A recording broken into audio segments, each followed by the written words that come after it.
আচ্ছা, আজকে যে তোমরা সঙ্গে যে চ্যাপ্টারের ব্যাপারে আলোচনা করবো, চ্যাপ্টারটা হইলো একদলীয়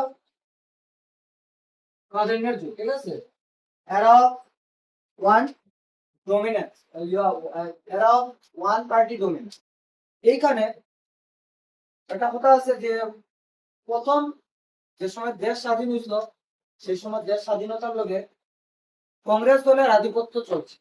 প্রায় দীর্ঘ 70 বছর তারা রাজত্ব করছে। দেশ রাজত্ব করা না, তারা অপোজিশন পার্টি এত স্ট্রং আসলো না, যার কারণে তারা দীর্ঘদিন তারা যেটা করছে এখানে রাজনীতির মধ্যে তবে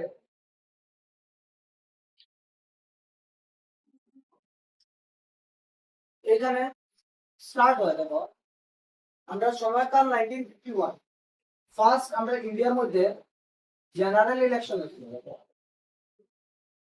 একদলীয় আধিপত্যের যুগ কারে পড়া, একদলীয় আধিপত্যের যুগ কারে পড়া, একদলীয় আধিপত্যের যুগ কোনটা আছে বা কেন পড়ায়? স্বাধীনতার পর থেকে, মানে যে সময় স্বাধীন হয়েছে 1947, স্বাধীনতা হয়েছে আমরা 1947 এটা শুরু করিয়া 1967 পর্যন্ত প্রায় 2 দশক ধরে ভারতীয় কংগ্রেস, মানে এখানে কেন্দ্র আর রাজ্যের অধিকাংশ, মানে রাজ্যের নিরবিচ্ছিন্ন ভাবে ক্ষমতা ছিল, মানে তারা একদম খুবই মানে পাওয়ার হিসেবে তারা এখানে রয়েছে। এই সময়কে বলা হয় একদলীয় আধিপত্যের যুগ। এই সময়টাকে বলা হয় একদলীয় আধিপত্যের যুগ। ঠিক আছে, এইখানে ফার্স্ট সময়কাল 1951 সময়কাল যেটা হচ্ছে 1951 থেকে 1967 সাল পর্যন্ত প্রথম সাধারণ নির্বাচন এবং চতুর্থ সাধারণ নির্বাচন পর্যন্ত হয়েছে। 1951 বা 1952 ফার্স্ট টাইম আমরা জেনারেল ইলেকশন হয়েছে। এই সাল থেকে শুরু করিয়া প্রায় 1967 পর্যন্ত এখানে একটা দলেরই কিনা আসলো আধিপত্য রয়েছে, যেটা আসলো INC, Indian national Congress.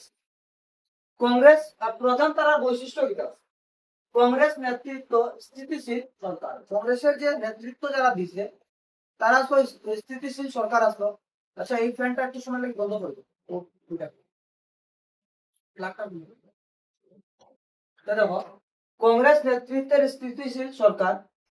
Second হচ্ছে জাতীয় পর্যায়ে কংগ্রেসের বিপুল জনপ্রিয়তা, মানে পুরো একদম দেশ তো বাধ্য, পুরো দেশের মধ্যে বিভিন্ন রাজ্য দেশের মধ্যে এটা আসলে জাতীয় পর্যায়ের মধ্যে, মানে ন্যাশনাল মানে পুরো নেশনের মধ্যে একটা আসলে কংগ্রেসের বিপুল জনপ্রিয়তা খুব বেশি। তার কারণ দেখ, দেশ স্বাধীনতার মধ্যে তারাই আসলো। দেশ স্বাধীনতার মধ্যে 1885 সালে যে দলটা বনছে, তারাই স্বাধীনতার মধ্যে বহুত বেশি কাজ করছে, যার কারণে তারার প্রতি মানুষের একটা বিশ্বাস হচ্ছে। এরপরে শক্তিশালী ও জনপ্রিয় নেতা, যেটা আসলো নেহরুর যুগের প্রভাব। নেহরুর যুগের প্রভাব আসলো, শক্তিশালী নেতা আসলো Jawaharlal Nehru, architect of India পাওয়া যায়, বহুত জনপ্রিয় আসলো। বিরোধী দলের দুর্বল, এর মধ্যে একটা কথা আছে এখানে কিটা আসলো, বিরোধী দল খুবই দুর্বল আসলো। বিরোধী দল দুর্বল হয়, এটা হয়েছে এই দলটা কিটা হয়েছে আরো জনপ্রিয়তা লাভ করছে। ঠিক আছে, এরপরে যদি আমরা পয়েন্ট করা যাই, তাহলে দেখো বিরোধী দল দুর্বলতা এবং সংগঠনের অভাব আছে। কংগ্রেসের আভ্যন্তরীণ গণতন্ত্র ও বিভিন্ন মতদর্শের অধিকাংশের সহাবস্থান, এটা গণতন্ত্র নিয়ে যে তারা চলছে, এটা নিয়ে একটা ব্যাপার আসলো। স্বাধীনতা আন্দোলনের ঐতিহ্য এবং ত্যাগের মর্যাদা। দেশের যতটা নেতা আসলো সেই সময় স্বাধীনতা সংগ্রামের সময়, প্রায় সব নেতাগুলো কিন্তু আসলো কংগ্রেসই আসলো। ঠিক আছে, তো যার কারণে তার একটা জনপ্রিয়তা আসলো। কংগ্রেস দলের আধিপত্যের কারণ কি, কোন কারণটার কারণে যে এইখানে কংগ্রেস দল সবচেয়ে বেশি আধিপত্য বিস্তার করছে বা তার জনপ্রিয়তা রয়েছে? স্বাধীনতা আন্দোলনের কাছে নেতৃত্বাধীন, মানে কাছে নেত্রী যারা আসলো একটা দল, মানে সবচেয়ে নেতৃত্বাধীন যে দল আসলো সবচেয়ে বেশি তো কংগ্রেসই আসলো। এটার কারণ একটা, এর মধ্যে এই দলটার মধ্যে মহাত্মা গান্ধীর আদর্শ ও নৈতিক মর্যাদা আসলো। মহাত্মা গান্ধীর আদর্শ আর নৈতিক মর্যাদা আসলো। জওহরলাল নেহরুর জনপ্রিয় ও দূরদর্শী নেতৃত্ব, এর মধ্যে আসলো জওহরলাল নেহরু যে আসলো তাদের দূরদর্শিতা আসলো, খুবই বেশি দূরদর্শী আসলা। আর সঙ্গে সঙ্গে জনপ্রিয়তা আসলা, খুব বেশি জনপ্রিয় আসলা সেই সময়। শক্তিশালী সংগঠন আসলো এবং সর্বভারতীয় ভিত্তিক। প্রথম হইলো শক্তিশালী একটা দল আসলো, সংগঠনটা খুব শক্তিশালী আসলো এবং সর্ব আস্থা ভারতের মধ্যে তারা কি আসলো, যেমন ডমিনেন্স করতে পারো বা সারা ভারতের মধ্যে তারার মানুষ আসলো এটার লাগিয়ে একটা বিরোধী দলের দুর্বলতা এর মধ্যে একটা যেটা আছে এই যে দলটা যে বিরোধী দল তারার লগে আসলো না, বিরোধী দল খুব কম আসলো। জনগণের মধ্যে কংগ্রেসের প্রীতি মানে যেটা প্রতি যেটা আসলো আস্থা আর বিশ্বাস আসলো কিছু এখানে বানান মিস্টেক আছে তোমরা ঠিক করিবা করো। এখানে বিরোধী দলের একটা আসলো বিরোধী দল দুর্বল আসলো, বিরোধী দল দুর্বল থাকলে কি থাকবো, কোনো লাইন নাই। জনগণের মধ্যে কংগ্রেসের প্রতি কিটা আসলো আস্থা আর বিশ্বাস আসলো। এই যে জনগণ যারা আসলো তারা জনগণের প্রতি কিটা আসলো আস্থা আর বিশ্বাস আসলো, জনগণ বানানটা ভুল আছে। এই যুগের গুরুত্বটা একটা দেখো রাজনৈতিক মানে এই যুগের যে মানে কংগ্রেস দলের আধিপত্য বা এই বিস্তারের রাজনৈতিক স্থিতিশীলতা বজায় ছিল, এটা স্টেবল আসলো, দল বেশি বিরোধে আসলো না। গণতান্ত্রিক প্রতিষ্ঠানগুলি সুসংহত বিকাশ অর্জিত মানে গণতন্ত্রের মধ্যে যেগুলো দেখ দেশ স্বাধীন হয়েছে বহুত 70 থেকে 80 লাখ মানুষ আমরা দেশেই ঢুকছে, তো ইটারে নিয়ে একটা সাজাইয়া বা চালানি বহুত একটা ব্যাপার আসলো। পরিকল্পিত অর্থনৈতিক উন্নয়নের ভিত্তি স্থাপন আমরা পঞ্চবার্ষিক পরিকল্পনা লাগু হয়ে গেছে সেই সময়। এরপরে জাতীয় ঐক্য সংহতি সুদৃঢ় আসলো।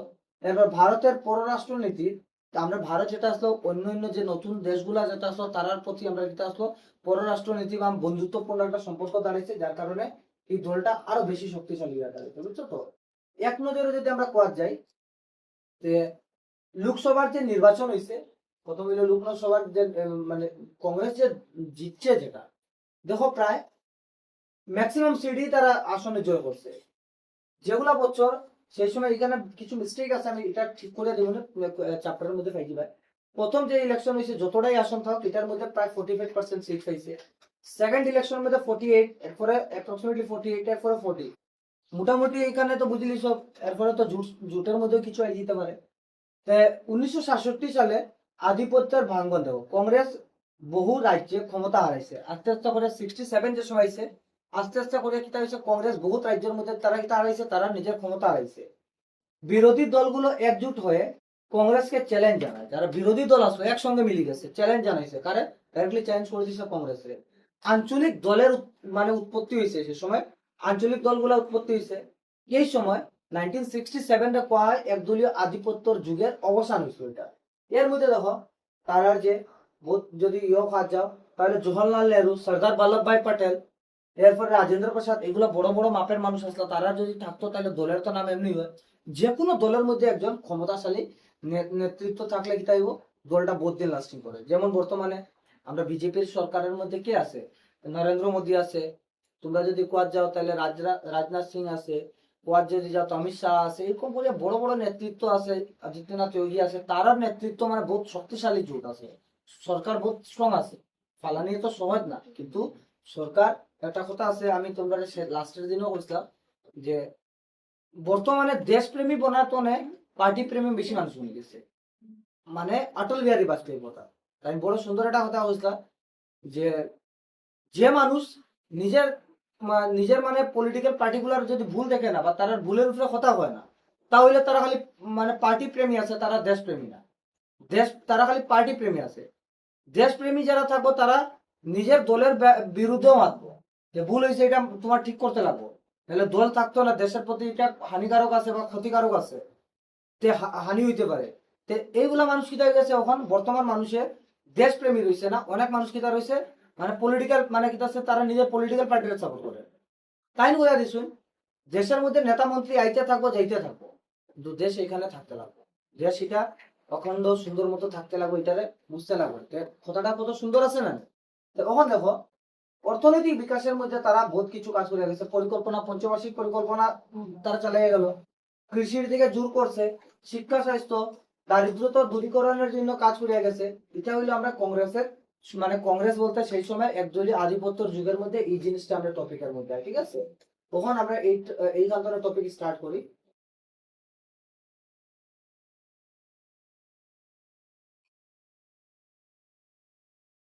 Challenges of national building democracy যেটা আছে।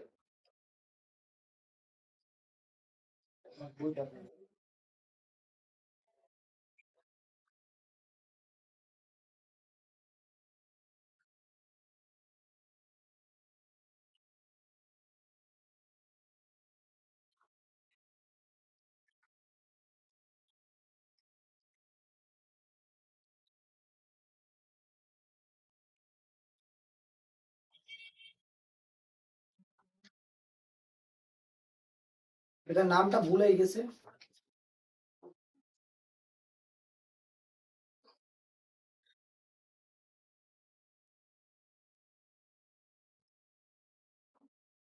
এরা অফ ওয়ান, এটা আছে এরা অফ ওয়ান পার্টি ডমিনেন্স, এটা আছে একদলীয় প্রাধান্যের যুগ, ঠিক আছে। চ্যাপ্টারের নাম ভুলেছি এখানে।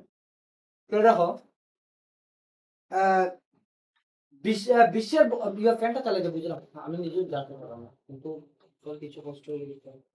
তো এইখানে দেখো বিশ্বের বহু দেশের নেতা, বিশ্বের মধ্যে বহু দেশের নেতা স্বাধীনতা লাভের পর সিদ্ধান্ত নিয়েছিলেন যে তাদের দেশ গণতন্ত্র থাকবে না। যে সময় স্বাধীন হয়েছে দেশগুলা, তাহলে তারা মনে করছে যে দেশটা কিটা থাকতো না, এক লোকে মানে এটা থাকতো, মানে মনে করছে যে বিশ্বের বহু দেশের নেতারা, মানে বিশ্বের বহু মানে অনেক দেশের নেতারা স্বাধীনতা লাভের পর সিদ্ধান্ত নিয়েছিলেন যে তাদের দেশ গণতন্ত্র থাকবে না, তার দেশের মধ্যে কিটা থাকতো না, গণতান্ত্রিক সরকার বা গণতন্ত্র থাকতো না। তাদের ধারণা ছিল গণতন্ত্র প্রতিষ্ঠা করলে মতভেদ সংঘাত সৃষ্টি হবে। তার মাথার মধ্যে এই জিনিসটা চলতে আসলো, গণতন্ত্র যদি মানে যদি আই যায়, তাহলে এই গণতন্ত্র মধ্যে দেওয়া, তাদের ধারণা ছিল যে গণতন্ত্র প্রতিষ্ঠা করলে মতভেদ এবং সংঘাত সৃষ্টি হতে পারে, কারণ বিভিন্ন দল থাকবো, এখানে দরবার করবো, এইগুলা জিনিস চলতে পারে। তাই স্বাধীনতার পরে অনেক দেশ অগণতান্ত্রিক সরকার প্রতিষ্ঠা করে। অগণতান্ত্রিক দেশ মানে যেমন হইলো লাইক আজকে চায়নার মধ্যে একটা পার্টি আছে, ওয়ান পার্টি সিস্টেম আছে না নি? তো এইরকম জিনিস হয়েছে যে অগণতান্ত্রিক পার্টি প্রতিষ্ঠা হয়েছে। এসব শাসন ব্যবস্থার মধ্যে ছিল একজন নেতা এখন নায়কতন্ত্র, যেটা এখন নায়কতন্ত্র মানে ওয়ান পলিটিক্যাল পার্টি এখানে রুল করবে, ঠিক আছে, বা সরাসরি সামরিক শক্তি শাসন যেটা। যদিও এই সরকারগুলো প্রতিশ্রুতি দিয়েছিল যে শীঘ্রই গণতন্ত্র পুনঃপ্রতিষ্ঠা করবে, তারা যদিও বুঝলো যে নতুন ভাবে তারা কিটা করবো, গণতন্ত্র প্রতিষ্ঠা করবো, এই সরকারগুলো করবে যেটা ওয়ান মানে একটা পলিটিক্যাল পার্টি যেগুলো দেশের মধ্যে।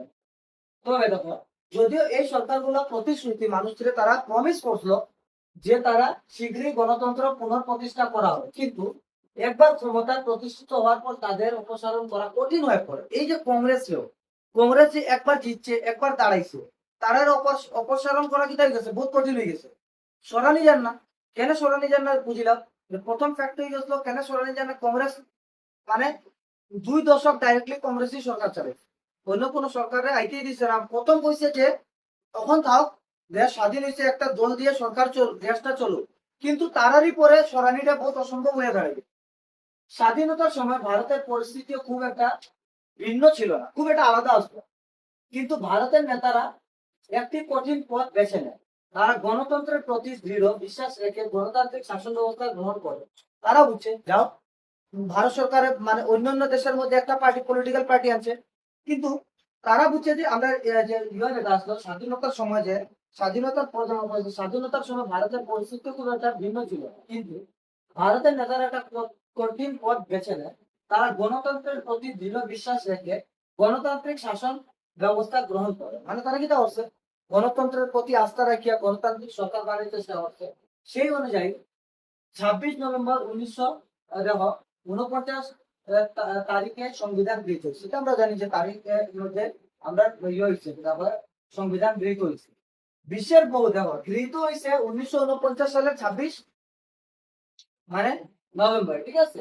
এরপর দেখো বিশ্বের বহু দেশের নেতা স্বাধীনতা লাভের পর সিদ্ধান্ত, মানে বিশ্বের মধ্যে অনেক দেশের নেতারা তারা সিদ্ধান্ত নিয়েছিল যে তাদের দেশ গণতন্ত্র থাকবে না। তাদের ধারণা ছিল সংঘাত। বাচ্চা এখানে দেখো যে ওই জায়গা আচ্ছা এরপর যখন গৃহীত হয় এবং 26 জানুয়ারি 1950 সালে কার্যকরী হয়ে গেছে, আমরা সংবিধান কার্যকরী গৃহীত হয়েছে। এরপরে 26 জানুয়ারি আমরা পুরো বলবৎ হয়ে গেছে, ঠিক আছে। তখন দেশের অন্তর্বর্তীকালীন সরকার ছিল, তো মানে ভিতরে ভিতরে সরকার আসতো অন্তর্বর্তীকালীন কিছু সময়, যে সময় এই সময় যে চলতে আসলো, মানে সরকার দেশটা তো চালাইতে আসলো।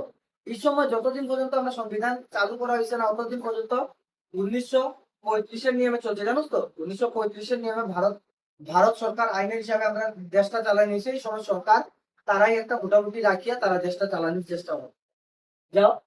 এরপরে এবং পন্ডিত জওয়াহরলাল নেহরু ছিলেন প্রধানমন্ত্রী। এরপর গণতান্ত্রিক ভাবে নির্বাচন সরকার গঠন হয়েছে এবং প্রয়োজন হয়ে পড়ে, মানে এরপরে গণতান্ত্রিক ভাবে নির্বাচন হয়েছে, একটা প্রয়োজন হয়েছে। সালে জানুয়ারি নির্বাচন, যে সময় 1950 সালে জানুয়ারিতে নির্বাচন কমিশন গঠিত হয়। মনে রাখবে 1950 সাল, 1950 সাল চলতে আসলে ওই সময় 1950, 1950 সাল, 1950 সাল জানুয়ারিতে নির্বাচন কমিশন গঠিত হয়েছে। বুঝছো তো? নির্বাচন কমিশন হয়েছে, গঠিত হয়েছে। এবং ভারতের প্রথম নির্বাচন কমিশনের নিযুক্ত করা হয়েছে, যার নাম আসলো সুকুমার সেন। কে আসলো? সুকুমার সেন প্রথম আমরা ভারতের নির্বাচনের আয়ুক্ত আসতো, সাইনে দেওয়া হয়েছে। সুকুমার সেন আসতো ভারতের প্রথম নির্বাচন আয়ুক্ত। এরপর দেখো, নির্বাচন কমিশনের আশা ছিল 1950 সালে প্রথম সাধারণ নির্বাচন অনুষ্ঠিত হবে। যে নির্বাচন কমিশন যেটা আছে, মানে বুঝছো তো, ইলেকশন কমিশন যেটা আছে, তারা প্রথমেই মাথার মধ্যে আইছে যে 1950 সালে ইলেকশন হয়ে যাবে। কিন্তু তারা দেখতে পেল যে তখনই নির্বাচন আয়োজনের জন্য পরিস্থিতির উপযুক্ত না। ইলেকশন করানিটার লাগি তো বহুত কিছু ডেটার প্রয়োজন পড়ে, ভোটার লিস্ট বানাইতে লাগবে, সবকিছু একটা প্রয়োজন আছে। সেই সময় ভারতের মধ্যে 21 বছর ভোটাধিকার নাগরিকত্ব দেওয়া হইতো, 21 বছরের মানুষরা ভোট দিত। প্রথম নির্বাচন অনুষ্ঠিত, কিন্তু তারা দেখতে পেল যে তখনই নির্বাচন আয়োজনের জন্য পরিস্থিতি উপযুক্ত নয়। অবাধ ও নিরপেক্ষ নির্বাচন পরিচালনার জন্য নির্বাচনী এলাকা পুনর্নির্ধারণ এবং যোগ্য ভোটারদের নাম সহ ভোটার তালিকা প্রস্তুত করা অত্যন্ত জরুরি ছিল। মানে যেগুলা মানুষ, সাধারণ মানুষ বসলে আসলো যে তারা যে ভোটার লিস্টে যারা নাম তুলাইব, যোগ্য মানুষ যেগুলো আছে তারা লাগি তো নাম দেওয়া হইব। কারণ দেশ স্বাধীন হয়েছে, বাদ হয়েছে, ওখানে বহুত মানুষ এই দিক থেকে ওদিক দেশে পাই হওয়ার কথা আছে। এর মধ্যে যে কোনো মানুষের দেশের মধ্যে ভোটার লিস্টে নাম তোলা একটা ব্যাপার হবে। এই কারণে দেখো, আহ, এই দুইটি কাজ দেখো, প্রথম হইলো দুইটা কাজের মধ্যে দেখো, একটা কাজ হচ্ছে অবাধ নিরপেক্ষ নির্বাচন পরিচালনার জন্য এলাকা পুনর্নির্ধারণ করা, এরপর যোগ্য ভোটারের নাম সব ভোটার তালিকা প্রস্তুত করা। এই দুইটা ফ্যাক্টর, এই দুইটা কাজ সম্পন্ন করতে অনেক সময় লাগে। এই দুইটা কাজ, একটা এলাকা নির্ধারণ, পুনর্নির্ধারণ, আর একটা ভোটারদের নাম সহ ভোটার লিস্ট বানানো, বুঝছো তো? এই দুইটা কাজ করতে অনেক সময় গেছে। এছাড়া প্রথম ভোটার তালিকা যে সময় প্রস্তুত হয়েছে, প্রায় 40 লক্ষ নারীর নামই মুক্ত করা হয়েছে। প্রায় 40 লক্ষ, 40 লাখ, মানে 40 লাখ মেয়ের নামই দেওয়া হয়েছে, তারা ভোটার লিস্টেই নাই, মানে যারা ভারতের দেশে আছে। কিন্তু 40 লাখ মহিলার নামই অন্তর্ভুক্ত করা হয়েছে না।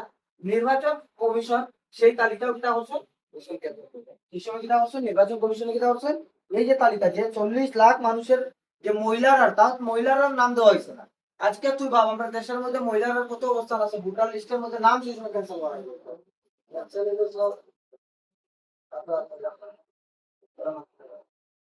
1952 সাল, 1952, 1952 সালে প্রথম সাধারণ নির্বাচন হয়েছে। আমরা ভারতের মধ্যে প্রথম সাধারণ নির্বাচন হয়েছে 1952। দেখো, দেশের মধ্যে 1950 সালে 26 জানুয়ারি আমরা আমরা এটা হচ্ছে প্রজাতন্ত্র গণতন্ত্র দিবস হিসাবে পালন করি, বা আমরা সংবিধান লাগু হয়ে গেছে। কিন্তু দেশের মধ্যে ফার্স্ট জেনারেল ইলেকশন হয়েছে 1952-তে। এবং প্রথম 1952 সালে প্রথম সাধারণ নির্বাচন প্রস্তুত ছিল অত্যন্ত বৃহৎ এবং কঠিন একটি কাজ। মানে দেশ স্বাধীন, এর মধ্যে দেশের মধ্যে সব মানুষের ভোটের ব্যবস্থাটা বুঝানি বলতে একটা কঠিন ব্যাপার আছে। সবরে ভোট দেওয়ার লাগে আমরা দেশের মধ্যে এখনো অনেক মেয়েরাই ভোট দেয়। ছেলেরা তো ঘরে কাজ করতে করতে ভোট বা দেশকে ভোট দিতে হলে বাদ। এই যে ভোট না দেওয়ার কারণে অনেক সময় উল্টা পাল্টা মানুষগুলো ইলেকশনে জিতে। ভোট দেওয়া বহুত দরকার আছে। তুমি তোমার মতামত প্রকাশ করতে গেলে, তুমি তোমার যে দল পছন্দ আছে, যে জিনিসটা পছন্দ আছে, তুমি ভোট দিবে। এরপর দেখো, 1952 সালে প্রথম সাধারণ নির্বাচন প্রস্তুত ছিল অত্যন্ত বৃহৎ এবং কঠিন কাজ। বিশ্বের ইতিহাসে এত বড় পরিসরের এর আগে কোন নির্বাচন অনুষ্ঠিত হয়েছে এত বড়, কারণ ভারত একটা জনসংখ্যাওয়ালা দেশ, এর মধ্যে নির্বাচন হওয়া বহুত বড় ব্যাপার আছে। তখন ভারতে প্রায় 17 কোটি যোগ্য ভোটার ছিলেন, বুঝলেন? অ্যাপ্রক্সিমেটলি 17 কোটি মানুষ আসলো ভোটার লিস্টের মধ্যে। তাদের লোকসভার 489 জন সদস্য এবং প্রায় 3,200 জন বিধানসভা সদস্য নির্বাচন করতে হয়েছিল। মানে বুঝো, এইখানে জিনিসটা মনে রাখিও যে এইখানে এমপি যেটা, এমপি হয়েছে কত? 489, 489 হয়েছে, 489। আর এমএলএ যেটা হয়েছে, এমএলএ হয়েছে 3,200। মানে বুঝো কত জনে তারা বাসিয়া বাইর করতে লাগছে, মানে বুঝলেন? অত মানুষের মধ্যে, এর মধ্যে ভোটার আসলো টোটাল 70, মানে 17 লাখ মানুষ আসলো। 17 লাখ মানুষের মধ্যে 489 জন মানুষের এমপি বানানো হয়েছে, 3,200 জন মানুষের কিতা করা হয়েছে এমএলএ বানানো হয়েছে। তখন দেখো মাত্র 15 15% ভোটের স্বাক্ষর ছিল। এর মধ্যে যারা ভোটার মানে 15% মানুষ খালি ভোটের সাক্ষরতা আসলো, মানে পড়ালেখার দিকে। দেশ যে সময় স্বাধীন হয়েছে মাত্র 15% মানুষ শিক্ষিত আসলো। কত পার্সেন্ট মানুষ? 15% মানুষ সেই সময় দেশের মধ্যে শিক্ষিত আসলো। এই সময় যে সময় দেশের মধ্যে যে সময় 15% মানুষ শিক্ষিত আসলো, কিন্তু সেই সময় দেশের যেগুলো নেতা মন্ত্রী আসলো প্রায় 90% শিক্ষিত মানুষ আসলো, মনে রাখবো। সেই সময় দেশের মধ্যে 90% অ্যাভাব আসলো শিক্ষিত, বি আর আম্বেদকর, জওহরলাল নেহরু, মানে সব শিক্ষিত আসলো, বহুত ট্যালেন্টেড মানুষ আসলো, যে কোনো দলের হোক, এটা মানে সবাই শিক্ষিত আসলো। আজকে এটা হলো একটা 1952 সালের ইলেকশনের হিসাব। 1952 সালের হিসাব, যেটা মাত্র 15% মানুষ শিক্ষিত আসলো, কিন্তু নেতা মন্ত্রী আসলো যেটা 90%। আজকে 2026 চলে, শিক্ষিতরা যদি হার বাইর করি তাহলে 80% আমরা 80% মানুষ যেটা আছে ভারতের মধ্যে শিক্ষিত আছে, কিন্তু নেতা মন্ত্রী আছে মাত্র 50% শিক্ষিত।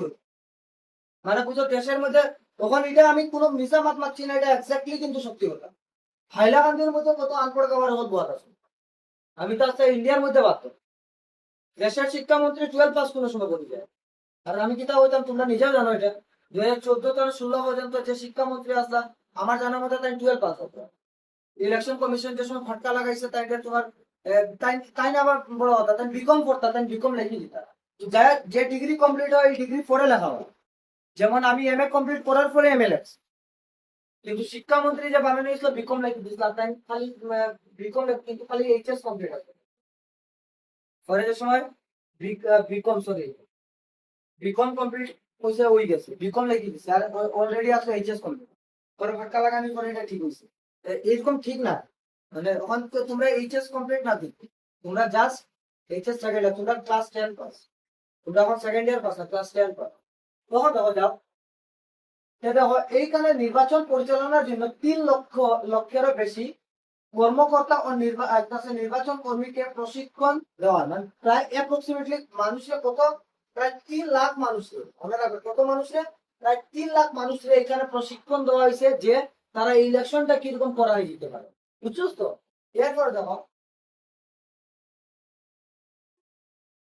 ভারতের মতো একটি বৃহৎ দেশের জন্য প্রথম সাধারণ নির্বাচন ছিল একেবারেই ব্যতিক্রমী, মানে বহুত একটা চ্যালেঞ্জের ম্যাটার আছে। দেশটি ছিল বিশাল এবং অধিকাংশ মানুষ ছিলেন নিরক্ষর। দেশটার মধ্যে প্রথম কথা হইল বহুত বড় দেশ, সঙ্গে সঙ্গে দেশের মধ্যে মানুষ আসলো নিরক্ষর, অক্ষর জ্ঞানও আসলো, নিরক্ষর মানুষ। তো এই নিরক্ষর মানুষের যদি তুমি ভোটের ব্যাপারে বুঝানি যাও তাহলে অনেকে খবর না দিতাম না, ঠিক আছে। তাছাড়া তখন পর্যন্ত গণতন্ত্র মূলত ইউরোপ ও উত্তর আমেরিকার সমৃদ্ধ দেশগুলোতে সীমাবদ্ধ ছিল। গণতন্ত্রের মেইন যে শব্দটা যদি আমরা আওয়াজ যাই বা যদি কথা হওয়া যায়, তাহলে আমেরিকা আর ইউরোপের মধ্যে সীমাবদ্ধ আসতো, আমেরিকা ইউরোপের মধ্যে সীমাবদ্ধ আসতো। ইউরোপ অনেক দেশই, মানে ইউরোপের অনেক দেশই তখনই নারীদের ভোটাধিকার ছিল। এর মধ্যে ইউরোপিয়ান, আমরা কান্ট্রির করি, ইউরোপের মধ্যে অনেক জায়গা আছে ওখানে, মানে সেই সময় আসলো যে মেয়েরা ভোটের অধিকারই দেওয়া হতো, ইউরোপের মধ্যে দেওয়া হতো না, বুঝো। ইউরোপিয়ান কান্ট্রি আমরা কিতা ভাবি কত ডেভেলপমেন্ট কান্ট্রি, 1952 ধারে কাছে। এইখানে কথা হচ্ছে ইউরোপের অনেক দেশই তখনও নারীদের ভোটাধিকারের, মানে মেয়েরাই ভোট দেওয়ার অধিকার আসতো না ইউরোপের মধ্যে। এই প্রেক্ষাপটে সর্বজনীন প্রাপ্তবয়স্ক ভোটাধিকার চালু করার ছিল অত্যন্ত সাহসী ও ঝুঁকিপূর্ণ পদক্ষেপ। মানে যে মানুষগুলো ভোট দিবে এটা বহুত একটা ফ্যাক্ট আসলো যে কারা ভোটাধিকার বলতো, বয়স কতটুকু ডিসাইড দিত, কোন বয়সে মানুষের ভোট দিতে পারবো।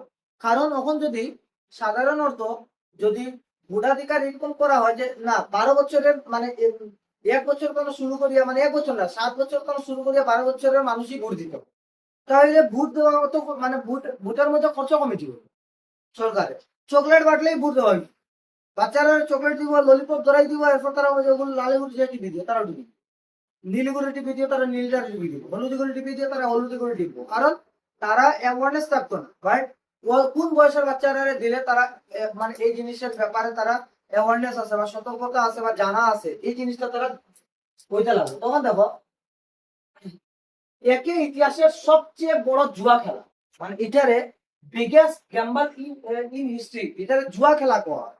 1952 সালের যে ইলেকশন আছে এটা মানে ভারতের ইতিহাসের সবচেয়ে বড় জুয়া খেলা, কারণ বলা হয়েছিল।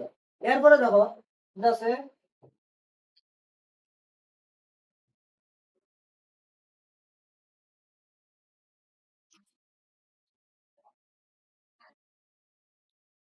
অর্গানাইজার ম্যাগাজিন একটা আসতো, পত্রিকায় লিখেছিলেন যে জওহরলাল নেহরু হয়তো ভারতের সর্বজনীন ভোটাধিকারের ব্যর্থতা স্বীকার করতে বাধ্য হবে। একজন ব্রিটিশ প্রশাসনিক কর্মকর্তা মন্তব্য করেছিলেন লক্ষ লক্ষ নিরীক্ষ মানুষের ভোট রেকর্ড করা হবে একটি হাস্যকর প্রশাসন। মানে কুচস্ত মূর্খ বলে যে খালি টিপ মারবো ভোট হয়ে গেছে, জিতার তো জিতব। এখন যে মূর্খ থাকবো যে নামও বুঝে না, তারে নিয়ে যদি না না ওগুলো টিপ দিল, ওগুলো সিগনেচার মানে ইলেকশন কমিশনে এরকম একটা চ্যালেঞ্জ আসলো যে অশিক্ষিত মানুষের ভোট দেওয়ার লাগে। আর অশিক্ষিত মানুষের ভোট দিতে গেলে নাম অক্ষর কিছু জানে না তারা। তারা এই সময় তুমি বুঝো, সেই সময় তো ফটোগুলো ভালো করে বুঝতো না মানুষের, কারণ ঝাপসা ঝাপসা প্রিন্টিং প্রেস গুলো ভালো আসতো না। মানে তোমরা নিজের একটা বইগুলো দেখো, অনেক ফটো ক্লিয়ার নাই। এরকম যদি দুইটা ফটো যদি ফটোর মধ্যে যদি মিলে যদি একটু ঝাপসা ঝাপসা ফটো হয়, তাহলে মানুষ কি যা প্রথম এগুলো দিয়ে সবাই ঠিক একজন যে টিপিয়ে দিব, বাকি এরকম যে আমি প্রথমটা টিপছি, এটাই নিয়ম। তো বাকিটা দুই নম্বরে টিপতে লাগে এটা জানতো না, একচেটিয়া ভোট হয়ে যেত, বুঝছো তো সিস্টেম এটা। আচ্ছা দেখো, নির্বাচন দুইবার স্থগিত করা হয়, এর মধ্যে দুইবার ইলেকশন বন্ধ হয়েছে। মানে দুইবার যেটা হয়েছে দেখো, মানে এখানে হয়েছে দুইবার নির্বাচন দুবার স্থগিত করা হয় এবং শেষ পর্যন্ত অক্টোবর 1951 থেকে ফেব্রুয়ারি 1992 এর মধ্যে অনুষ্ঠিত হয়। মানে ইলেকশনের পর অনুষ্ঠিত হয়েছে 1951, তো অক্টোবর মাস থেকে শুরু করে 1952 পর্যন্ত ইলেকশন হয়েছে। যদিও অধিকাংশ ভোট গ্রহণ জানুয়ারি মাসের 1952 হয়েছে, যদিও ম্যাক্সিমাম ভোট গুলা যেটা হয়েছে 52 হয়েছে। এটি 1900 মানে দেখো 52 হয়, এটিকে 1952 সালে নির্বাচন বলা হয়। অ্যাকচুয়ালি 51 আর 52 মিলিয়ে ভোট হয়েছে, বুঝছো তো, খালি 52 তো হয়েছে না, 51 আর 52 মিলিয়ে হয়েছে ভোটটা। যার কারণে ইলেকশনের মধ্যে মনে রাখবে যে এটা লাগে যেটা হয় 1952 হয়, কিন্তু হয়েছে কবে ইলেকশন, ফার্স্ট ইলেকশন স্টার্ট কবে হয়েছে 51-এ, কিন্তু কোয়া কেন হয় 52-এর মধ্যে জানুয়ারি মাসে বেশি ভোট হয়েছে, এটা লাগে কোয়া। প্রচার, এরপরে দেখো ভোট গ্রহণ, ভোট গণনা সব মিলিয়ে 6 মাসে সম্পন্ন হয়েছে। এই ভোট হইতে প্রায় 6 মাস গেছে, মানে দেশের মানে আধা বছর শেষ হয়ে গেছে। ভোট একটা প্রথম ফার্স্ট জেনারেল ইলেকশন হইতে গিয়া কত সময় নষ্ট হয়েছে, প্রায় 6 মাস। তখন তত সময় লাগে না, তখন তো কম সময় হয়ে যায়। এরপর দেখো ভোটারদের অংশগ্রহণ ছিল উৎসাহ ব্যঞ্জক, অর্ধেকেরও বেশি ভোটার ভোট দেয়, মানে অনেকে ভোট দিচ্ছে। প্রতিটি আসনে গড়ে 4 জনের বেশি প্রার্থী প্রতিদ্বন্দ্বিতা করা নির্বাচন ছিল। প্রত্যেকটা একটা মানে যে কোনো ইয়ের লাগি একটা সিটের লাগি 4 জন দাঁড়াইছে, ঠিক আছে। এরপরে প্রতিটি আসনে 4 মানে গড়ে 4 জন বেশি প্রার্থী প্রতিদ্বন্দ্বিতা করার নির্বাচন ছিল প্রতিযোগিতামূলক। এমনকি পরাজিত প্রার্থীও নির্বাচনের ফলকে সুষ্ঠু ও নিরপেক্ষ মেনে নেন। তারা বুঝছে যে না, মানে ঠিকঠাক ভাবে ইলেকশন হিসেবে কোনো ঝামেলা হয়েছে না। দেখো এইখানে হয়েছে নেক্সট, ভারতের এই গণতান্ত্রিক নির্বাচন সমালোচকদের ভুল প্রমাণ করে। অনেক সমালোচনা করছে, এটা ভুল করছে। দেশ দেশ বিদেশের মানুষ ভারতে এই সাফল্য মুগ্ধ হয়। প্রথম হচ্ছে ভারতের এই গণতান্ত্রিক নির্বাচনের সাফল্য সমালোচকরা যারা সমালোচনা করছে, যারা ক্রিটিসাইজ করছে, এটা ঠিক হইতো না, এরকম হইতো না, ওরকম হইব, ভুল হইব, এটা ভালো হওয়ার না, বুর্বক মানুষরা দিয়া ভুল দেওয়ানি হওয়ার, অশিক্ষিত নিরক্ষ মানুষ আছে, কিন্তু তারা সমালোচনা এখানে কিটা হয়েছে পুরো ব্যর্থ হয়ে গেছে। গজতর হলে ভুলভাল কথা বলছেন, এটাই হয়েছে। দেশ বিদেশের মানুষ ভারতের এই সাফল্যের মুগ্ধ হয়েছে, সবে একদম খুশি হয়েছে। 1952 সালে নির্বাচন বিশ্ব গণতন্ত্রের ইতিহাসে গুরুত্বপূর্ণ মাইল ফলক হিসাবে স্বীকৃত হয়েছে। এই প্রমাণ করে যে দরিদ্র ও নিরক্ষরতা গণতন্ত্র প্রতিষ্ঠার পথে বাধা নয়। অশিক্ষিত থাকতে পারবে, পড়ালেখা জানতে না, এটার মানে এটা না যে নিরক্ষর থাকতে পারবে, এটার মানে জ্ঞানী নাই এরকম কিছু। যেমন ইন্ডিগো চ্যাপ্টারের মধ্যে আমরা জানতে পারছি যে রাজকুমার শুক্লা কিন্তু ইলিটারেট আছে, মানে নিরক্ষর আছে কিন্তু জ্ঞানী আছে। নিরক্ষর হওয়া মানে যে জ্ঞান না থাকা এটা না, আর অক্ষর হইয়াও অজ্ঞানী থাকা যায়। অক্ষর জ্ঞান আছে, পড়ালেখা করছে, এরপরে অজ্ঞানীর মতো কথা হইলে তুমি জ্ঞানী নাই, বুঝছো তো। এইখানে বর্তমানে তো আমরা কিটা দেখলাম, অক্ষর জ্ঞান আছে কিন্তু কিটা আছে, তারা অজ্ঞানী আছে। সেই সময় নিরক্ষর মানুষ সকল জ্ঞানী। আমি কইতাম না যে কেমনে হয়েছে, কারণ সর্দার বল্লভভাই পটেল ভাই বহুত পড়ালেখা শিক্ষিত মানুষ আছে, এরপরে বি আর আম্বেদকর, এগুলো সবই শিক্ষিত মানুষ আছে। তারা বুঝে সেই সময় একটা কথা বললাম, দেশ স্বাধীন যে সময় হয়েছে মাত্র 15% মানুষ শিক্ষিত আসলো, কিন্তু নেতা মন্ত্রী কত আসতো? প্রায় 90% শিক্ষিত আসতো। আজকে 2016 চলে, তোমরা একবার ডেটা সার্চ করিয়া দেখিলে তোমরা নিজে বুঝিয়ে পারবে কিটা অবস্থা আছে। এটা আমি কোনো মিশাবাদ মাত্রাম না, যেটা সত্যি আছে যে মাত্রা, এটা তো তোমরা জানতে হবে। তখন দেখো, প্রথম এটা বহুত ইম্পর্টেন্ট পয়েন্ট আছে, বহুত ইম্পর্টেন্ট কোয়েশ্চেন এটা। এটা তোলে প্রত্যেকবার একটা কোয়েশ্চেন থাকবে। প্রথম তিনটি সাধারণ নির্বাচনে কংগ্রেসের আধিপত্য। প্রথম যে তিনটা ইলেকশন হয়েছে, কংগ্রেস দল কেমনে ডমিনেন্স করছে, কেমনে ডমিনেট করিয়া গেছে। প্রথম তিনটা সাধারণ নির্বাচনের মধ্যে কংগ্রেস ডমিনেশনটা কিরকম আছে দেখো। 1952, 57 আর 62 সাল, বুঝছো তো? 66 সালের মধ্যেও কংগ্রেস জিতছে, 1967 এর মধ্যে জিতছে, কিন্তু 52, 57 এন্ড 62 প্রথম যেটা আসলে দেখো, প্রথম সাধারণ নির্বাচন দেখো 1952 সালে হয়েছে। 1952 তে প্রথম মানে সাধারণ নির্বাচন হয়েছে। প্রথম সাধারণ নির্বাচন ভারতীয় জাতীয় কংগ্রেসের সংখ্যাগরিষ্ঠতা অর্জন করে। প্রথম যে ইলেকশন হয়েছে আমরা জানতে পারছি যে কে এখানে সংখ্যাগরিষ্ঠতা অর্জন করছে, কংগ্রেস দল। এই সময়কে ভারতীয় রাজনীতিতে কংগ্রেসের আধিপত্যের যুগ হয়। কংগ্রেস আইসে আর কংগ্রেসের আধিপত্য ডমিনেন্স হয়, ডমিনেট করিয়া গেছে। 1952 সালে প্রথম লোকসভা নির্বাচনে কংগ্রেস 489টি আসনের মধ্যে 364টা আসন জয় হয়েছে। কতটা হয়েছে দেখো, 400টা সিট আসতো, 490টা সিট মতো আসতো, মানে 489টা সিট। এটার মধ্যে 364টা সিট জিতছে। তার মোট ভোটের মানে ভোটের কত আছে, 45% পাইছে। কত পার্সেন্ট পাইছে? 45% পেলে লোকসভায়। লোকসভায় দেখো পাইছে কত, মানে এখানে তারা মোট ভোটের 45% পেলেও লোকসভায় 74% আসন লাভ করছে, মানে বুঝছো তো, 74% পাইছে। 45% ভোট হয়েছে, এর মধ্যে মানে কত হয়েছে, 74% আসন এখানে লাভ করছে। দ্বিতীয় বৃহৎ দল হিসাবে কমিউনিস্ট পার্টি আসলো। কমিউনিস্ট পার্টি যেটা আসলো 16টা আসন জয় করছে। কতটা? সিপিআই যে দলটা আসলো, এটা কতটা সিট পেয়েছে? টোটাল 16টা দল পাইছে, মনে থাকবো তো, মানে 16টা সিট পেয়েছে। লোকসভায় নির্বাচনের সঙ্গে দেখো, রাজ্যের বিধানসভা নির্বাচন অনুষ্ঠিত হয়েছে। লোকসভা মানে এইখানে এমপি আর এমএলএ ইলেকশন হয়েছে। এমপি আর এমএলএ এই দুইটা ইলেকশন হয়েছে। কংগ্রেস অধিকাংশ রাজ্যে সংখ্যাগরিষ্ঠতা লাভ করছে। যা আমরা জানি যে এমএলএ ইলেকশন যেটা হয়, এটা হলো রাজ্য ভিত্তিক হয়, যেটার মধ্যে আমরা সিএম বানানো হয়, ঠিক আছে। এটার মধ্যে কংগ্রেস মোটামুটি এক চিঠিয়া পাইছে, অনেক রাজ্যের মধ্যে তারা সিট পাইছে। শুধুমাত্র আছে ত্রিবাঙ্কুর, কোচিন, এইগুলা জায়গা আছে, এটা বানানটা ভুল আছে। কোচিন, বর্তমানে কেরালা অংশ, মাদ্রাজ, উড়িষ্যাতে সংখ্যাগরিষ্ঠতা না পেলেও শেষ পর্যন্ত সেখানে কংগ্রেস সংখ্যাগরিষ্ঠতা করে। মানে কিছু কিছু জায়গায় না পাইলেও পরে দিকে যা সরকার গঠন, ফলে জাতীয় ও রাজ্য উভয় মানে দুইটা জায়গার মধ্যে এইখানে মানে স্টেট আর মানে ইয়ের মধ্যে মানে সেন্ট্রালের মধ্যে দুইটার মধ্যে যেটা আছে, কংগ্রেস তার লোকটা হচ্ছে দল গঠন করে নিচ্ছে, মানে সব জায়গাতে কংগ্রেস একদম পুরা ছাপা মারিয়া পড়ে। এটা কত সালের ঘটনা? 52 সাল, 1950। দ্বিতীয় ইলেকশন 57 এন্ড 62 দেখো। সেকেন্ড ইলেকশন যেটা হয়েছে, সাধারণ নির্বাচন কংগ্রেস লোকসভায় তাদের প্রভাব বজায় রাখছে। তারা প্রভাব বজায় রাখছে। প্রায় তারা 3/4 আসন, মানে মোটামুটি 4/3 তারাই দখল মারিয়া পর। বিরোধী কোন দলই কংগ্রেসের আসনের 1 দশমাংশ বেশি জিততে পারে, মানে 1%ও জিততে পারে না এই অবস্থায়। মানে এটা 10%ও তারা সিট আনতে পারে না। রাজ্য বিধানসভা নির্বাচনে কয়েকটি ব্যতিক্রম ছাড়া 1957 সালে কেরালা কংগ্রেস সংখ্যাগরিষ্ঠতা অর্জন করে। তবে কেরালায় ভারতীয় কমিউনিস্ট পার্টি সিপিআই এর নেতৃত্বে একটি জোট সরকার হয়েছে। তারা জোট সরকার বানিয়েছে, মানে সিপিআই যে একটা জোট সরকার বানিয়েছে। কেরালার একটা আছে কমিউনিস্টের বিজয় দল। কেরালার মধ্যে যে কেমনে কমিউনিস্ট দল জয় করছে এটা হলো এমপি না, এটা এমএলএ ইলেকশন। 1957 সালে কেরালা বিধানসভা নির্বাচনে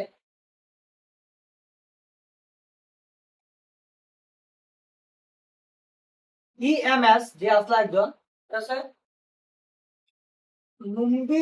একটা আছে দিরিপাল, যেটা আসলে 1909 থেকে 98 এর নেতৃত্বে ভারতীয় কমিউনিস্ট পার্টি সরকার গঠন করতে সক্ষম হয়েছে।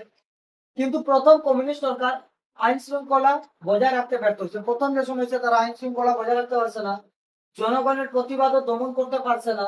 ফলে 1959 সালে সংবিধানের 356 অনুচ্ছেদ প্রয়োগ করে সরকারটি বরখাস্ত করা হয়েছে। সিপিআই প্রধানমন্ত্রী জওয়াহরলাল নেহরুর কাছে অগণতান্ত্রিক উদ্যোক্ত বলে সমালোচনা করতেন। এখানে সিপিআই এর প্রধানমন্ত্রী যে আসলা যে আমরা জওয়াহরলাল নেহরু তাই ও গণতান্ত্রিক করছেন, এটা ঠিকঠাক ধরো না, এটা ভুলিয়া ভারতের কেন্দ্রবিন্দু হিসাবে কংগ্রেস হবে 3 নম্বর পয়েন্ট। যেটা প্রথম তিনটি সাধারণ নির্বাচনে কংগ্রেস প্রতিটি 4টি আসনের মধ্যে মধ্যে প্রায় 3টা আসন, যে 4টা আসন আছে 3টা এই জিতছে, বুঝছো তো? 4টার মধ্যে 3টা এই জিতছে, কিন্তু মোট ভোটের অর্ধেক পায়নি। কিন্তু মোট ভোটের যেটা এটার মধ্যে অর্ধেক হয়েছে না, 52। কংগ্রেস মোট ভোটের 45% পেলেও লোকসভায় 74 মানে 74% আসন লাভ করেছে। অপরদিকে দ্বিতীয় বৃহত্তর সমাজবাদী পার্টি মোট ভোট 10% পেলেও মাত্র 3% মানে যেটা আসন জিততে সক্ষম হচ্ছে, সেটা বহুত কম হচ্ছে। এর কারণ ছিল first past the post, FPTP, যেটা নির্বাচন পদ্ধতি, যা কংগ্রেসের পক্ষে কাজ করেছিল। FTPT যেটা আসলে এই পদ্ধতি কংগ্রেস বিরোধী দলগুলি ভোট বিভিন্ন দল ও প্রার্থীর মধ্যে ভাগ হয়ে যেত। মানে এটা তো একটা কথা আছে না, একটা নর্মাল কথাটা হতো কি বছর যদি নিহার রঞ্জন দাস যদি ইলেকশনে দাঁড়াই তাহলে অমিয় কান্তি দাসের পক্ষে যেটা আসলো খাতরা আছে কিতার লাগি, এটা FTPটির মতো হয়ে যাবে জিনিসটা বলবো। এখানে ধরো 3জন মানুষ আছে ABC, একজন হইলো অমিয় কান্তি দাস, নিহার রঞ্জন, আরেকজন ধরিলাম কংগ্রেসের একজন। বিজেপির মধ্যে আসলো নিহার রঞ্জন দাস, তখন যদি নির্দলনে দাঁড়ায় তো তার একটা ভোট ব্যাংক আছে, তার ভোট ব্যাংকটা সেটাই একটা ভোট পাইব, কিন্তু বিজেপি তার ভোট ব্যাংক একটা পাইব। অমিয় কান্তি আর নিহার রঞ্জনের মধ্যে একটা কন্টেস্ট আছে, ভোট বাড় হইছে। মিডিলে আছে কংগ্রেস, একটা যতটা সিটে বেল ইয়ান যাইব জিতে যেতে পারে। এটার লাগি নিহার রঞ্জন দাস রে এখানে ভয়েসেস তুমি গো নেক্সট ইলেকশনে তোমার কথা, বুঝছো তো? মানে এখানে রাজনীতি এইগুলা চলে। একজন যদি মানুষ যদি এখানে যদি পুরা টোটালি যদি দলগুলাই যদি ইয়ে হয়ে যায় তাহলে সম্ভব আছে এটা চলতে পারবে। এটা রাজনীতির মধ্যে কূটনীতি চলতে লাগো, কূটনীতি না চলে একরকম চলতে হবে। তবে হ্যাঁ, এখানে যারাই আছে তারা জানি না ভালো কাজ করলে হয়েছে, আমরা এই যে ডেভেলপমেন্ট হওয়া দিয়ে মতো। আর এমনিও তো দেখলাম আমরা অমিয় কান্তি দাস যে সময় তো ইলেকশন জিতছে, প্রায় সময় তাই টাইমে খালি দেখি কাজই বেশি কিতা কাজ করা, প্রায় এরিয়ার মধ্যে যে দেখলাম রাস্তাঘাটও আমরা শিলচরের রাস্তা বহুত উন্নত হয়েছে, ওখানে কাজ চলে। যে তোমরা দেখরা এমনি স্কুল কলেজেও ডেভেলপমেন্ট হয়েছে, অমিয় কান্তি দাস জিতার পরে 1 সেকেন্ডও বাদ নাই, কন্টিনিউয়াসলি কাজ করা হবে, কোনো জায়গায় মিস মারা না, একদম স্কুল কলেজ ক্লাস একদম সব দিকে তারা একদম স্কুলে স্কুলে দিয়ে থাকে ক্লাস চলে। রাস্তাঘাট থেকে শুরু করিয়া দরিদ্র গরিব সবের বাড়ি ছিল। মানে বাচ্চারা মানে কিছুদিন আগে বাচ্চারা এডমিশন ফিস নিয়ে ঝামেলা আসলো, তাই নিজের মধ্যে সঞ্চিত তাই না আসো, মানে সবের দিকে একদিন সাহায্য করা ভালো লাগে, এরকম প্রতিনিধি হওয়ার দরকার আছে। কখন দেখো ফলে দেখো কংগ্রেস অনেক ক্ষেত্রে তুলনামূলক কম ভোট পেয়েও জয়ী হতো, যদিও মানে কম ভোট পেয়েও কি হইতো মানে বুঝে রাখতো। এইখানে এক 40% নিচে গিয়া আর মানে ধরিলে একটা কথার কথা একটা 30% নিচে গিয়া আর একটা 30% নিচে গিয়া রইলো, আর একটা মানে ধরো 40% এগুলোর মধ্যে কংগ্রেস একদম মানে ফুরিয়া দরিয়া জিতে যেত, মানে বুঝছো তো কেন? বাকি দুইটার মধ্যে পার্ট হয়ে যেত, তারা লড়াই করতো, তারার মধ্যে ভোট পার্ট হয়ে যেত আর মিডিলে জিতে যেত। 1957 সালে কংগ্রেস 47% ভোট পেয়েও 75% আসন লাভ করছে। একইভাবে 62 সালে 44% ভোট পেয়েও কি করছে 73% আসন লাভ করছে, মানে বুঝে রাখি কত মানে সিট পাইছে, কি তার লাগি ভোট বহুত কম পাইছে। ওভারঅল যতটা মানে মানুষ আছে এটার মধ্যে ভোট কাউন্ট করা হয়েছে, বুঝছো তো? 100টা মানুষের মধ্যে 40% ভোট পাইছে, 44%, তাহলে জিতছে। রাজকুমারী অমৃত কৌর নাম শুনছো? প্রথম নাম শুনছো রাজকুমারী অমৃত কৌর। তিনি ছিলেন একজন গান্ধীবাদী ও স্বাধীনতা সংগ্রামী। তিনি ঠিক আছে কাপুর থাল রাজ পরিবারের সদস্য ছিলেন। তিনি কাপুর থালা মানে রাজ পরিবারের একটা সদস্য আসলা। তিনি ছিলেন ভারতের প্রথম স্বাস্থ্যমন্ত্রী। ভারতের প্রথম স্বাস্থ্যমন্ত্রী কে আসলো রাজকুমারী অমৃত কৌর, মনে রাখবেন। ভারতের প্রথম স্বাস্থ্যমন্ত্রী কে আসলো রাজকুমারী অমৃত কৌর। মৌলানা আবুল কালাম আজাদ, তিনি ছিলেন ইসলাম বিষয়ক পণ্ডিত, ইসলামের ব্যাপারে খুব জানতেন, স্বাধীনতা সংগ্রামী এবং কংগ্রেসের নেতা। তিনি ভারত বিভাজনের বিরোধিতা করতেন, দেখো তাই না, ভারতের বিভাজনটার বিরোধিতা করতেন। তিনি ছিলেন ভারতের প্রথম শিক্ষামন্ত্রী। ভারতের প্রথম শিক্ষামন্ত্রী হচ্ছে মৌলানা আবুল কালাম আজাদ। তিনি ইন্ডিয়া উইন্স ফ্রিডম গ্রন্থের রচিতা আসতেন, মনে রাখবেন।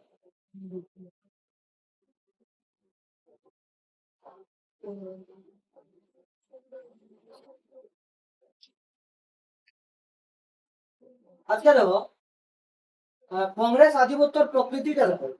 ভারত একমাত্র দেশ নয় যেখানে একদলীয় আধিপত্য দেখা যাচ্ছে।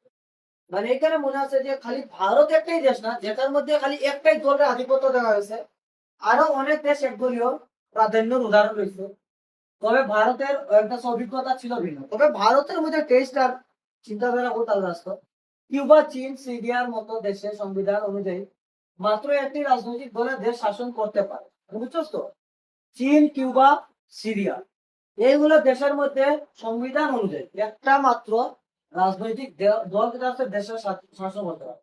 মিয়ানমার, এরপরে বেলারুস, এরপরে মিশর, এরপরে যেটা আছে ইরিত্রিয়া, মেক্সিকো, দক্ষিণ আফ্রিকা, তাইওয়ান ও এক সময় একদলীয় আধিপত্য ছিল। এইগুলো দেশের মধ্যে একটা টাইম কি আসলো, ওয়ান পার্টি ডমিনেন্স আসলো, একটাই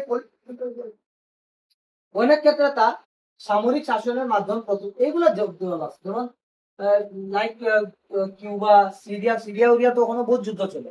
এগুলো তো প্রায় সময় কিনা বোম পড়ে গেছে, কিটা উঠতে থাকে, চলে একটা ঝামেলা চলে তারা। এরপরে কিন্তু ভারতের কংগ্রেস আধিপত্য গণতন্ত্র ব্যবস্থার মধ্যেই গড়ে উঠেছিল, গণতান্ত্রিক প্রচেষ্টার মাধ্যমে চলছিল, কারণ জনতায় মানে চাইলে সরাইতে পারবে না, যা অন্যান্য দেশে একদলীয় আসনের থেকে সম্পূর্ণ আলাদা। অন্য দেশের মধ্যে তো ডিক্টেটরশিপের মতো চলছে, এখন আয়তন্ত্র, যা ইচ্ছা তার। যেমন সাদ্দাম হোসেন নাম শুনছো? হে এত গরম আসলো যে মানে যা ইচ্ছা তা মসজিদ তারা ডিসিশন লই নিত। এরকম বিভিন্ন দেশের মধ্যে আসলো যে যারা চালাইছে তারা তারা মানে নিজের কথা ছাড়া। যেমন বর্তমানে কিং জন আধা পাগল বেটাই, কিছু বুঝে সুঝে না, কিতা কিতা করে। তার দেশের মধ্যে চুল কাটার নিয়ম 10টা না 12টা না 15টা সেট আছে। 10টা না 15টা নিয়মে চুল কাটতে পারবে, এর বাইরে তার মতো তো চুল কাটতেই পারবে না। পাগলিগুর মতো চুল কাটতে পারতে না, কে কাটে? আমরা দেশের মধ্যে তার মতো চুল কাটিয়ে ঘুরিয়ে দম আছি না, আমরা কিচ্ছু বলবো কিচ্ছু হতো। জিন্স প্যান্ট লাগাইতে পারতে না তার দেশে, সমস্যা আছে। তার দেশের মধ্যে কিং জং এর ফটো সবচেয়ে উপরে লাগাই রাখতে হয়, তার দাদুর আর তার বাবার। মানে কি আজগুবি মানুষ রে বাবা। ওটা দেশের মধ্যে মানুষের থাকো কেমনে? দেশের মধ্যে মানুষের মানে কষ্ট হয়ে মরছি। তার দেশের মধ্যে শুনছি তার দাদু না বাবা যেদিন মারা গেছে ওদিন শোক সভা পালন, বলে সব কানতে লাগে। তোমার মতো মানুষের এখানে কেউ শহীদ হইলেও কয় যে 1 মিনিট প্রার্থনা করো, ওটার মধ্যে হাসিয়ে যায় তোমরা। আর কিং জঙ্গার বলে দাদুর লাগি তোমরা কেমনে তো ফটো দেখিয়া তো হাসবা মনে হয়। এরপরে তার বার্থডে বলে যে মাসে থাকে, ও মাসটা বলে 7 দিন না কয়দিনের লাগি খুশির দিন ঘোষণা করা, সবটা খুশি থাকতে লাগে। কেউ বাড়ি মারা যদি যায় তাও কেমনে খুশি থাকবে? কাষ্ট কষ্ট করতে কিচ্ছু পারতাম না, মানে বড় পাগল মানুষটা। এরকম তো করার নিয়ে যদি ছাড়ি দেওয়া হয় কি লাগবে, জীবন শেষ। মানে তারার মধ্যে এর মধ্যে 3 জেনারেশন শাস্তি আছে। বাবা যদি চুরি করছে, বাবা যদি ডাকাতি করছে বা দেশদ্রোহিতার কোনো কাজ করে দিছে, তাহলে তার বাবার ছেলেও দিব জেল, এখন ছেলের বাচ্চাও দিব জেল, 3 জেনারেশন জেলে থাকতে লাগবে। মানে যে জেনারেশনের লোকের কোনো সম্পর্ক নেই, পুরো পরিবার জেল। তখন একজন চুরি করার ধরা পড়ে গেছে, পুরো পরিবার যে না 3 জেনারেশন রুল কিটা লাগছে, সকলে যে রক্ত বেরিয়ে গেছে। তার রক্ত বাপও খারাপ হচ্ছে, মানে ছেলেকেও খারাপ হবে, তার ছেলেকেও খারাপ হবে, 3 জেনারেশন জেলে রাখা হবে। বুঝে 3 জেনারেশন মানে জেলেও কাটাই দিব ভাই, কেমনে জীবনটা চলবে? এর মধ্যে এটা আছে জেল করে যদি কেউ ভাগার যদি খোটা মাতি না, তারা এই 3 জনের দেশের মধ্যে কেউ দেশ জেল করে ভাগার খোটা মাতি না, আর যদি কেউ শুনিয়া যদি যে জানাইছে না, তাহলে যে শুনছে এগুলো জানতো না মারে, শোনা বোধ পা। আর যদি শুনিয়া যে যদি জানাই দিছ, তারা মারা। একটা ছেলে আসলো, বহুত বড় রাইটার মঞ্চ করে, উকিল এন্ড রাইটার আসলো, হের তো বেতলা হে হে তার মা আর তার ভাই জেলে আসলো। 3 জেনারেশন বোধহয় রুলসের মধ্যে পড়ে গেছে নাকি তার, তো জেলে আসলো। জেলে থাকা সত্ত্বেও এই সময় একটা ঘটনা ঘটছে, তার খানি কম পাইতো, বহুত কম খানি পাইতো, তারা খানি দেওয়া হইতো না, বহুত কম দেওয়া হইতো। তো তার মা আর তার ভাইয়ের বোধহয় প্ল্যানিং করছে যে ভাগি যেতে তারা। ও কথাটা শুনছে, শুনিয়া যে মনে করছে যে আমি যদি কথাটা কই তাহলে তারা বেশি খানি দিব, তারা একটু আদর করে খালি দিব। সে তারা তো ওই দিন আর কিচ্ছু করলো না, তারা আরো দুরিয়া দুধ ফুটছে, তার মা বাবারও ফিরছে। সঙ্গে সঙ্গে হঠাৎ 4-5 মাস না 7 মাস 8 মাস পরে নিয়া বিয়ের মধ্যে নিয়া দেখো তোর সবার সামনে নিয়ে দুই ভাই ভাই আর মারে গুলি মারি, শুরু করে মারিছে।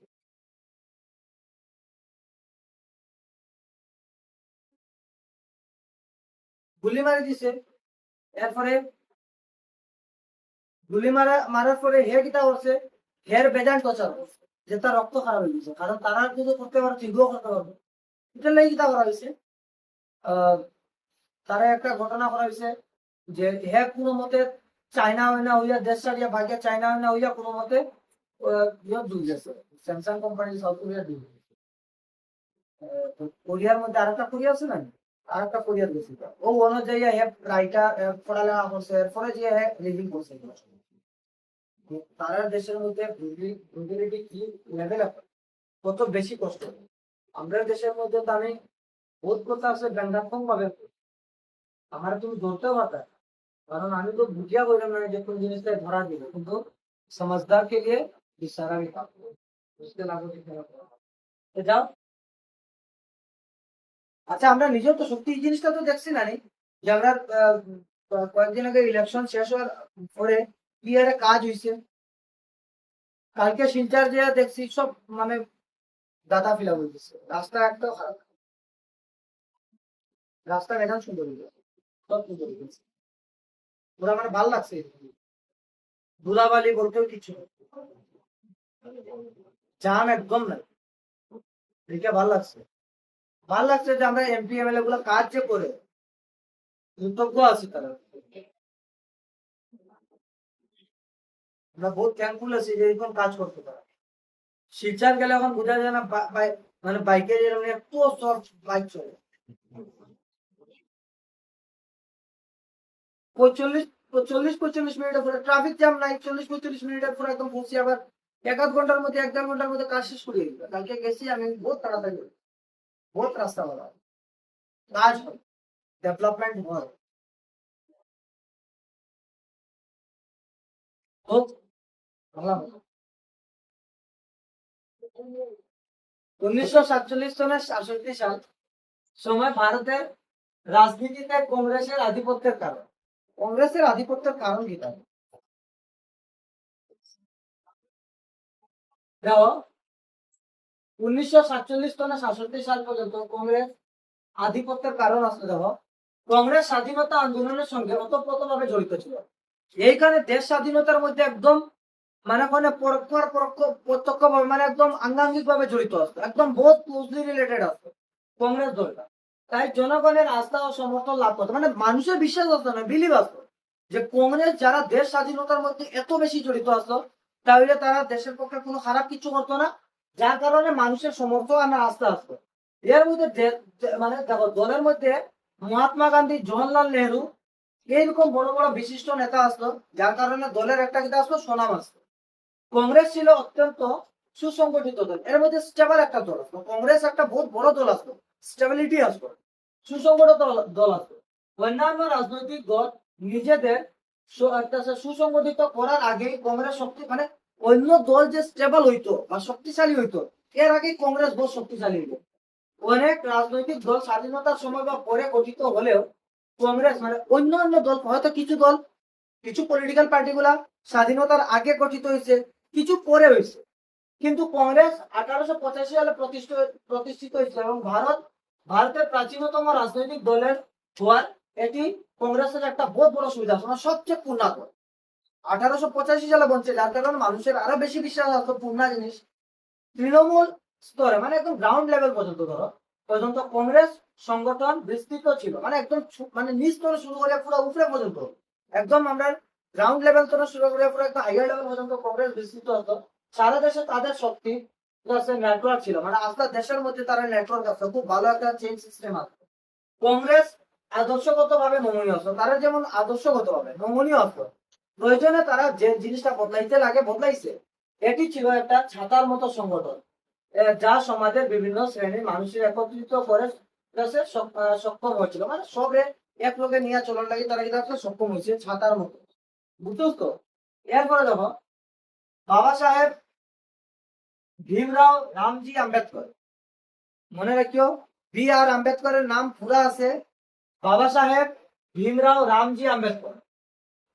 ভীমরাও আম্বেদকর ছিলেন বর্ণ বৈষম্য বিরোধী আন্দোলন নেতা এবং দলিতদের ন্যায় বিচারের সংগ্রামী, মানে দলিতরা মানে যারা এসটি কোটার আছে তারা নিয়ে তাই চিন্তা, এসটি কোটার নিয়ে তাই আসলাম। এইখানে দেখো এসসি যেটার শিডিউল কাস্ট, এর মধ্যে বর্ণ বৈষম্য, এখানে যে কালার নিয়ে যে একটা ঝামেলা আছে এটা, দলিতরা একটা আসলা ন্যায় বিচারের সংগ্রামী আসলা। তিনি ইন্ডিপেন্ডেন্স লেবার পার্টি এবং এটা আছে শিডিউল কাস্ট তো কাস্ট ফেডারেশন প্রতিষ্ঠা করতেন। তিনি ভারতের সংবিধান প্রণয়ন কমিটি সভাপতি ছিলেন। তিনি নেহরুর মন্ত্রিসভার কাছে আইন মন্ত্রী ছিলেন। হিন্দু কোড বিল নিয়ে মত পার্থক্য কারণে ত্যাগ করতে হিন্দু কোড বিল নিয়ে মত পার্থক্যের কারণে 1991 সালে তিনি মন্ত্রিসভার জন্য পদ ত্যাগ করছেন। তার টাইমটা দেওয়া হয়েছে 1990 সালে ভারত রত্ন। আমরা ভারতের একজন রত্ন আছে মনে রাখলাম, বি আর আম্বেদকর। আজকে এটা আমি পড়াই দিলাম। INC Indian national Congress, INC যেটা আছে ইন্ডিয়ান ন্যাশনাল কংগ্রেস যেটা আছে, ইন্ডিয়ান ন্যাশনাল কংগ্রেস ভারতের একটি প্রাচীন ঐতিহাসিক রাজনৈতিক দল। এটি ভারতের স্বাধীনতা আন্দোলনের নেতৃত্বদানকারী প্রধান সংগঠন ছিল এবং বর্তমান দেশের অন্যতম একটা জাতীয় রাজনৈতিক দলের মধ্যে আছে। পূর্ণ নাম তো তারা জানো, সিম্বল তোরা তো জানো এগুলা। পূর্ণ নাম আছে আইএনসি ইন্ডিয়ান ন্যাশনাল কংগ্রেস। প্রতিষ্ঠা হয়েছিল 28 ডিসেম্বর 1985 সালে, সরি 1885 বোম্বাই, যেটা হয়েছিল মুম্বাইয়ের মধ্যে। এটা আছে অ্যালান অক্টেভিয়ান হিউম উদ্যোগে গঠিত হয়েছিল। অ্যালান অক্টেভিয়ান হিউমের দ্বারা গঠিত হয়েছিল। এর প্রাথমিক নেতা ছিলেন দাদাভাই নাওরোজি। এরপরে আছে বিনোদ শাহ, আরো সুরেন্দ্রনাথ বন্দ্যোপাধ্যায়, আরো অনেকটা আসতো, প্রমুখ আসতো। এইখানে প্রতীক চিহ্ন আছে খোলা হাত। ওনারা একবার প্রতীক চিহ্ন প্রশ্ন করতে পারে যে কংগ্রেস বা যে কোনো 3-4টা রাজনৈতিক দলের নাম করে তারা প্রতীক চিহ্ন, এটা হলো খোলা হাত। জাতীয়, এটা আছে জাতীয় রাজনৈতিক দল আছে। তখন দেখো তারা আইএনসি যেটা আছে কংগ্রেসের মানে মেইন ফ্যাক্ট গুলা কিটা আছে, তারা আদর্শ আর নীতি কিটা আছে কোশ্চেন থাকতে পারে। ধর্ম নিরপেক্ষতা একটা আছে, গণতন্ত্র আছে, সামাজিক ন্যায় আছে, অর্থনৈতিক সমতা আছে, হিংসা ও শান্তি, অহিংসা ও কিটা আছে শান্তি, এইগুলা জিনিস নিয়ে তারা কাজ করছে। ধর্ম নিরপেক্ষ তোমরা জানো, শব্দের অর্থ ব্যাখ্যা করার না। অহিংসা ও শান্তি মহাত্মা গান্ধীর আদর্শে তারা প্রভাবিত হয়েছে। এরপর দেখো স্বাধীনতা আন্দোলনের ভূমিকা তোমরা জানো। ভারতের জাতীয় কংগ্রেস ছিল স্বাধীনতা সংগ্রামের মূল নেতৃত্ব দানকারী শক্তি। 1885 সালে থেকে অসংখ্য আন্দোলন সংগ্রামের মধ্যে তারা লড়াই করিয়া গেছে। গুরুত্বপূর্ণ আন্দোলন আছে বন্দে মাতরম, স্বদেশী আন্দোলন, অসহযোগ আন্দোলন, সিভিল আছে অভিডেন্স আন্দোলন, ভারত ছাড় আন্দোলন, এগুলা বহুত আন্দোলন করছে। এরপর দেখো মহাত্মা গান্ধী, জওয়াহরলাল নেহরু, সর্দার বল্লভভাই প্যাটেল, সুভাষ চন্দ্র বোস, এগুলো সবই বড় বড় ধরনের নেতা মন্ত্রী কংগ্রেসের লোকের সময় জড়িত। আজকে যদি থাকতো হয়তো তারা দল ত্যাগ করলো না, এটা পাওয়া যায় না। সংগঠন তারা কাঠামো কিটা আছে দেখো, কংগ্রেসের তো ছোটখাটো দল আছে না, বাচ্চা পার্টি আছে। সর্ব ভারতীয় কংগ্রেস কমিটি যেটা আছে এআইসিসি, এটা কংগ্রেস পার্টি আছে। সিডব্লিউসি যেটা আছে কংগ্রেস আছে ওয়ার্কিং কমিটি। এরপরে প্রদেশ কংগ্রেস কমিটি পিসিসি, জেলা ও ব্লক কংগ্রেস কমিটি তৃণমূল স্তর থেকে শুরু করে কাজ করে। বর্তমান ভূমিকা, ভারতের সংসদীয় গণতন্ত্রের বিরোধী দলের গুরুত্বপূর্ণ ভূমিকা পালন করে। বর্তমান আমরা দেশের মধ্যে বিজেপি সরকার আছে, যে সরকার আছে তার বিরোধী দল হিসাবে সবচেয়ে স্ট্রং দল আছে কংগ্রেস, ঠিক আছে। বিরোধী দলের ভূমিকা পালন করে, গণতন্ত্র, সংবিধান ও নাগরিকের অধিকার রক্ষা সচেষ্ট, সামাজিক ন্যায়, শিক্ষা, স্বাস্থ্য, কর্মসংস্থান, অর্থনৈতিক উন্নয়নের কাজ করে, যুব, নারী, সংখ্যালঘু, তারপরে কৃষক, সকল শ্রেণীর মানুষের উন্নয়নের জন্য বিভিন্ন কর্মসূচি চালায়। প্রথম দেখো আইএনসি যেটা আছে তারা মাইল ফলক কিটা আছে, তার কিটা এটা আছে 85 সালে বলছে জালিয়ানবাগের হত্যাকাণ্ডের পর ব্রিটিশের বিরুদ্ধে আন্দোলন শুরু করছে। 20 মহাত্মা গান্ধীর নেতৃত্বে অসহযোগ আন্দোলন জড়িত হয়েছে। লবণ লবণ সত্যাগ্রহ ও সিভিল এভিডেন্স আন্দোলন, ভারত ছাড়ো আন্দোলন, করো ইয়া মোরো স্লোগান, 47 সালের দেশ স্বাধীন। বুঝে নিছো তারা এটার মধ্যে তারারও কাজ অবদান রয়ে গেছে। মাথা ঢুকছে তো? নেক্সট দিন এই টপিকটা নিয়ে তোমরা ডিসকাশন করো, ঠিক আছে? যতটুকু দাম নেক্সট দিন, কারণ গরম লাগে। যতটুকু মাথা ঢুকছে পুরো গল্পটা আছে। নেক্সট দিন তোমরা লগে বাকি পলিটিক্যাল যে সম্বন্ধ আছে এখন আরো আইব, যেমন আমরা পলিটিক্স এর মধ্যে আরো পাইবা তোমরা সমাজবাদী দল পাইবা, ভারতের কমিউনিস্ট পার্টি পাইবা, জনসংঘ পাইবা। জনসংঘের পরে আমরা যে বড় বড় যেগুলো দল আছে এখানে কিছু আছে, বিজেপিও পাইবা, যে বিজেপির কাজ কিটা আছে, ভারতীয় জনতা পার্টি, জিন্দাবাদ বিজেপি, বুঝছো তো? সেগুলো সব তোমরা পাইবা। নেক্সট দিন এই টপিক গুলা আমরা ডিসকাশন। আর ভালো আশা করি যে তোমরা সচেতন হইবা, যে সময় ভোটাধিকার হইবা। বর্তমানে যেরকম আমরা দেশে আমরা দিকে যেরকম আহ, যারা কাজ করা যেগুলো নেতা মন্ত্রীরা তোমরা তারা দিয়ে অনুপ্রাণিত হয়ে যায়। আমি আশা করি যে তারা যেরকম ফাস্ট কাজ করে তোমরা এর তো স্লো করতে না, কিন্তু তার মতোই তোমরা কাজ চালিয়ে যাবে। দেশটা তারা যেরকম রক্ষা করে, দেশের মধ্যে যাতে কোনো ঝামেলা হয় না, প্রত্যেক ঝামেলার মধ্যে তারা প্রতিবাদ করে, সব দল মিলিয়ে আর দেশটাকে বড় উন্নতির দিকে নিচ্ছে। আজকে 2026-এর মধ্যে আমরা অত আগে গেছি যা, বহুত পিছিয়ে গেছি যা, এত উপরে গেছি আমরা ড্রেন তো না আগুন জ্বালাই দিতে পারলাম, ঠিক আছে? মানে এরপরে হুশিয়ার দিয়ে আমরা গাড়ি চালাই দিলাম, ঠিক আছে? ডেভেলপমেন্ট এত বেশি হয়েছে। আমি আশা করি তোমরা নেক্সট জেনারেশনে যে কোনো দলের সাপোর্ট করো না কেন, কিন্তু বর্তমানে যে আমরা ধরাই যারা এমএলএ আছেন যেরকম কাজ করা, আশা করি তোমরা টাইমের দ্বারা অনুপ্রাণিত আছো। অনেক জায়গায় দেশ মানে সভা সমিতির মধ্যে অনেক সময় দেখা যায় তোমরা দেখতে, এটা বিশ্বাস আছে যে তাই যেরকম কাজ করা তোমরা বিশ্বাস আছে যে 5 বছরে তাই বহুত ডেভেলপমেন্ট করবে। আর তোমরা তাই না কাজের মধ্যে আমরা তো অনেক সময় মাত্র বহুত কাজ করছো, শিক্ষা ব্যবস্থার মধ্যেও কাজ করবো। তাই এমএলএ হইয়া তাই তাই যেরকম দৌড়া, এটা এমএলএ রা আমরা দেখছি না। আর ইলেকশনের পরে টাইমে প্রায় সময় শুনি যে কোনো না কোনো দিকে সভা সমিতি রেস্টই করে না, বুঝছো তো? আজকে থার্ড টপিক, নেক্সট দিন টপিক আছে।